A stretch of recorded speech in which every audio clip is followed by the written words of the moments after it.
या निशा सर्वभूतेषु तस्याम जागृति संयमी। जो सारी दुनिया के लिए रात है उसमें संयमी पुरुष अर्थात योगी पुरुष जागृत अवस्था में रहता है।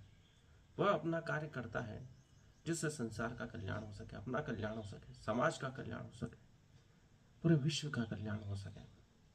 और जब आम लोग सो रहे होते हैं तब तो संयमी जागता है, लेकिन जब आम लोग जाग रहे होते हैं तब संयमी पुरुष अर्थात योगी पुरुष विश्राम कर रहा होता है।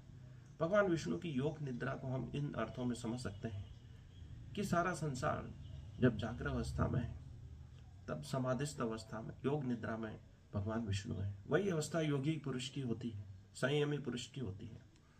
अर्थात न तो वह ज्यादा तनाव में होता है न पूरा विश्राम में होता है, अर्थात वह योग निद्रा में होता है, न तो वह संसार का तनाव ले रहा है। विष्णु से हमें यह शिक्षा मिलती है, भगवान विष्णु से, कि सारे संसार का संचालन करते हुए भी कैसे हम योग निद्रा में रह सकते हैं, तनाव मुक्त रह सकते हैं। यही अवस्था प्राप्त करने के लिए कृष्ण अर्जुन से कह रहे हैं कि तुम तनाव मत लो, यह कार्य पहले से ही सिद्ध हो चुका है, इसलिए तुम्हें अभिनय की भूमिका निभानी है। सिर्फ तुम्हें अभिनय करना है, यह कार्य पहले ही हो चुका है। यह उसके मैनिफेस्टेशन की पहली क्लास थी, जिसे कृष्ण युगों युगों से जानते थे। क्योंकि भगवान विष्णु जब योग निद्रा में रहते हैं, पूरी सृष्टि का संचालन कर पाते हैं, तो एक छोटा सा कार्य अर्जुन नहीं कर पाएगा। उसके लिए ही कृष्ण अर्जुन को यह बार बार समझा रहे हैं कि ज्यादा तनाव लेने की आवश्यकता नहीं है। क्योंकि संयमी पुरुष जब सारा संसार जाग रहा होता है तब वह विश्राम कर रहा होता है, और जब वह कार्य कर रहा होता है तब सारा संसार सो रहा होता है। क्योंकि योगी पुरुष को साधारण लोग कार्य भी नहीं करने देंगे, क्योंकि उसके लिए अत्यंत जागृत अवस्था की आवश्यकता है, एकाग्रता की आवश्यकता है। इसलिए जितने भी महान वैज्ञानिक हुए, चित्रकार हुए, पाब्लो पिकासो अपना पेंटिंग का कार्य करने के लिए बंद दरवाजे में कार्य करते थे ताकि उन्हें कोई परेशान न करे। आइंस्टीन कहते थे कि मुझे अपनी शोध के लिए सिर्फ कलम और कागज, टेबल कुर्सी की आवश्यकता है और किसी की आवश्यकता नहीं है, मुझे एकांत चाहिए ताकि मैं वहाँ विचार कर सकूं और अपनी थॉट प्रोसेस से नए सिद्धांतों का निर्माण कर सकूं। इनवीडिया के संस्थापक कहते हैं कि सारा संसार जाग जाता है उससे पहले ही मैं अपने सब कार्य संपूर्ण कर लेता हूँ और दिन भर लोगों से मिलता हूँ, सामाजिक कार्य करता हूँ, अपने परिवार के साथ बिताता हूँ। जब सारा संसार जाग कर अपने कार्यों के उधेड़ बुन में रहता है, परेशान रहता है, इनवीडिया के संस्थापक उन कार्यों को संपन्न कर देते हैं। टिकाकर झाड़ू लगाओ अर्थात अपने कार्य में एकाग्रता उत्पन्न करो। जब हमें बचपन में कोई कार्य सिखाया जाता है, कोई माता अपने बच्चों को झाड़ू लगाना भी सिखाती है, तो वह कहती है कि झाड़ू को टिकाओ, उसे आधा अधूरा फर्श पर मत टिकाओ, संपूर्ण रूप से उसे टिकाकर बुहारो, तभी पूरा कचरा आप ले पाओगे, नहीं तो कुछ न कुछ कचरा जमीन पर रह ही जाएगा। यही सिद्धांत सभी कार्यों के लिए उपयोगी है। यदि आप मन लगाकर पढ़ाई नहीं करते हैं तो उसके बेहतर परिणाम नहीं मिले। संपूर्ण ध्यान हमें टिकाकर ध्यान करने से, टिकाकर पढ़ाई करने से ही मिल सकते हैं। मन टिकाकर या ध्यान को टिकाकर हम जब कोई कार्य करते हैं तो हम सफल हो सकते हैं। यही बात सभी क्षेत्रों में लागू होती है। क्योंकि झाड़ू को टिकाकर अगर नहीं लगाया जाए तो हम फर्श को पूरा बुहार नहीं सकते हैं, कुछ न कुछ कचरा रह ही जाता है। वैसे मन के जो कचरे हैं उनको पूरी तरह ध्यान टिकाकर ही हटाया जा सकता है। क्योंकि मन में उधड़ बुन चलती रहती है और वह अपने कार्य पर टिक नहीं पाता है। लेकिन जब उसे हम अच्छी तरह लगाते हैं, उसे पूरी तरह मन लगाकर किसी एक कार्य में सौंप देते हैं 100%, तो उसके बेहतर परिणाम मिलते हैं। कृष्ण अर्जुन को यही कहते हैं, कर्मण्येवाधिकारस्ते मा फलेषु कदाचन। तू अपना ध्यान पूरे तेरा कर्म में ही लगा, क्योंकि यही तेरा अधिकार है।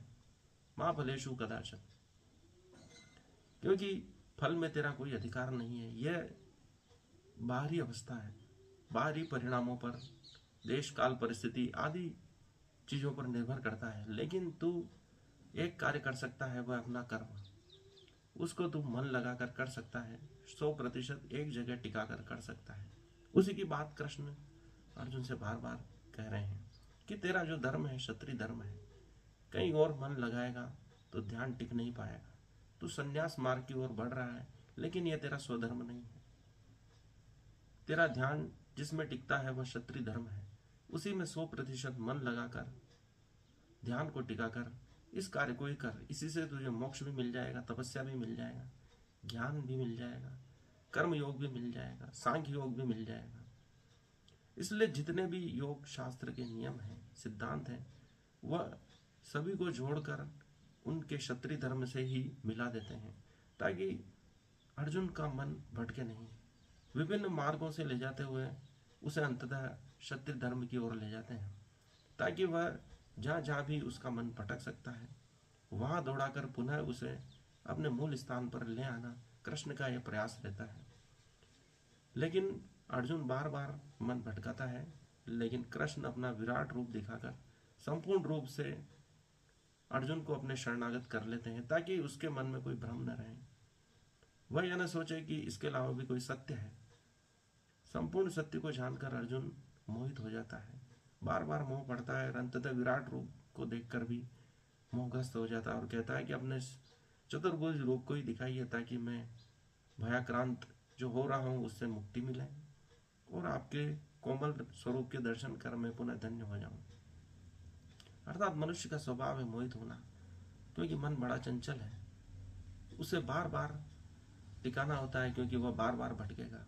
लेकिन सफलता का सिद्धांत यही है कि उसे आप टिकाते रहो।